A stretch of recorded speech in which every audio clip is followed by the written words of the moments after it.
Hello. Hello. Na, szia, mi Árpi vagyok. Hello. Kicsoda?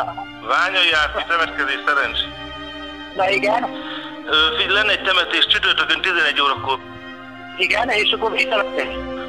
Igen. És csütörtök 11 óra lenne a temetés. Igen, és akkor te gondolod, hogy te fogod temetni? Hát persze, úgy gondoltam, igen. Hát ez nem igen Átikám, nehogy azt higgye, hogy megszűnt az izé. Mi szűnt meg? Semmi Átikám. Csak hozhatod az elhunytat. Igen, ezt ki mondta? De a törvény, vagy kicsoda? Ez törvény Átikám, és ebben is Ez nem törvény, tehát félreértelmezed a törvényt itt. És figyelj fel!